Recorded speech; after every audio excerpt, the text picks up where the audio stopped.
Hello? Okay. So, we'll start at the very beginning, and if you're in my class, you guys know that I speak in a language of blank screens, metaphor for my life at the moment. Okay. And the cosmos, also metaphor. Just tell me when it goes up. Because that's why there's a sign. You up? Am I up? No. Oh, you got a cursor. Close. No prize. What hit? This was ready to go before you came. Oh, there you go. You got it. Okay. Sweet. Okay, guys. So. Do you want the lights off? No, I'm actually going to leave the lights. I don't want to put anyone to sleep with it, but we'll see. Is that better? Okay. So, the necessary preconditions for people coming to America. You've got to figure out, why do people want to come here to begin with? How did it get so bad in England that people are willing to take the risk to come here? And so the conditions that you want to think about are, one of them is that people don't have the land. And so if you think about this, you've got people that are unemployed, they're going to the cities. In the cities, there's not opportunity. One of the reasons they don't have land is something called primogeniture. So if you took AP Euro, you may recall that whole idea that the land is going to the firstborn, and it's not going to anyone else. So you've got a bunch of second, third, fourth, fifth-born sons who are going to seek their fortune another way. Okay? So now you've got this new idea of a joint stock company, which really is our early sort of progenitor of the corporation. So people are going to invest money in a company that's going to go to the New World to reap an economic benefit. This is not religious. This is straight up economics. So people are going to come here, they're going to make a profit and benefit people back home. And it's very important that we understand that at least Chesapeake is founded based on an investment principle. The joint stock company that's going to be the London company, and then it's also going to have that Virginia company element. Okay? Now, this is supposed to click if I did this thing properly. Okay, next. Detention is that. Weisner, please report to room 2400. Ethan Weisner, please report to room 2400. All right. There we go. So, first we're going to go to Jamestown, as obviously chronologically that's the first place that we should start. 1607 people are coming to the Chesapeake area. They land themselves in the worst possible place that they could. They land themselves right smack dab in the middle of the Powhatan Confederacy, which is in fact not one tribe, but it's a whole bunch of tribes under the nominal leadership of the chief that they call Powhatan.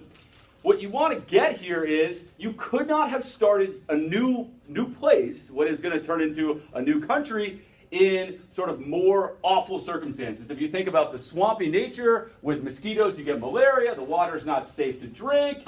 And you've got guys who are not suited to do any work, because why did they come here? To find gold, okay? These guys are at best sort of gentleman workers, not true laborers. So what you're going to find is people who don't want to do the work, people who can't survive, because if you're not growing food and you're not creating community, your chances of living a long time go way down. So again, it's a really inauspicious start to the country that it will become, okay? Captain John Smith is given the credit first in sort of this staged deal with Pocahontas, where his life is saved by this young girl. As he writes about, her age is constantly shifting in the narrative. But what's important is he figured out, you will not work. Okay, sorry, you will not eat unless you work. And that is a major change, because no one is doing any work. And as a result, they're not reaping any benefits, because in fact there is nothing to be found that they are looking for. They came for gold, they found nothing, because there was no gold to be found, which caused plenty of problems if you're thinking about the joint stock company. But even after they have that sort of, you must work to eat, there is the starving time. The starving time is literally the lowest point in our early years, where people are, in some cases, eating mice, eating rats, and there is, of course, the apocryphal story of, did they eat another human? Research has found that perhaps they did eat somebody who was already dead. In fact, that's research as of last year, okay? But you have to know that the country's savior is tobacco. So we came for gold. We didn't find any gold. Thank you, John Rolfe. Thank you, Pocahontas, his wife, for figuring out that we could grow a stronger strain of tobacco, the kind of tobacco that the English are really going to go for. So it's important to realize you come for gold, you grow tobacco, but there's an inherent problem with tobacco.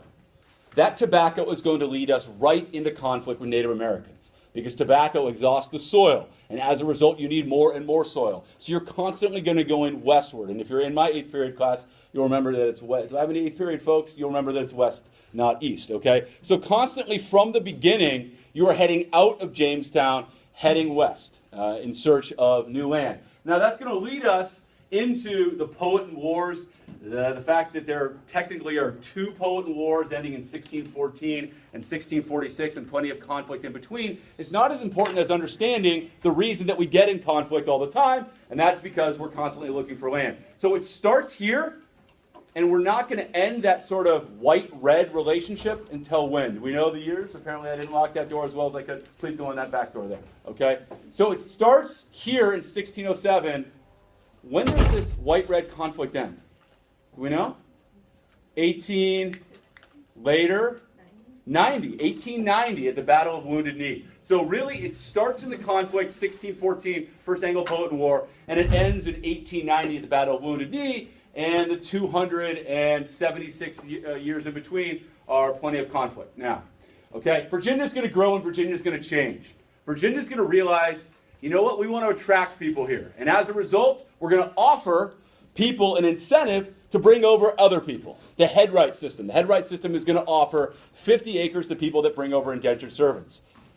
This cause creates an effect. That effect is you're going to have a group of families known as the First Families of Virginia who amass a major fortune with huge estates. You're going to see names like the Fitzhughs, even the Washingtons, even the Harrisons of William Henry Harrison and then Benjamin Harrison fame that sort of build their estates as a result of the headright system. Okay? In addition, in 1619, really the crucial year, you're going to see that the first representative democracy is going to be created. Right there, the House of Burgesses. Very, very important for you to understand that the political foundation of the Chesapeake is different than the political foundation of New England.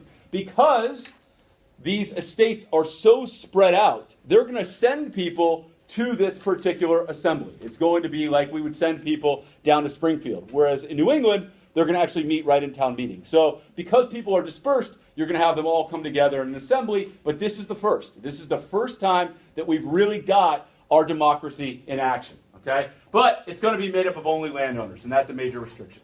In addition, in 1619, not only do you get representative democracy, you're going to get the first women coming here, and you're also going to get the first African Americans. But please, don't think for a second that they're slaves, because we don't know that they were slaves. We think that they were likely indentured servants, much like most of the white people that were coming here to work. Because tobacco was so labor intensive, and because people who owned the land didn't want to do the work, they brought people over to do the work. And they promised them, you work for X amount of years, we'll give you freedom at the end, we'll give you freedom dues, we'll give you tools, and the like. In most cases, these men ended up as sort of rootless, angry, embittered solo men who are going to be really the material that helps create Bacon's Rebellion, which I believe is the next slide. Am I correct?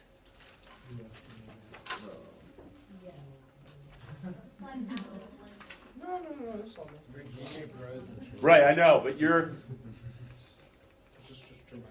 It's on there. I got only blank slides.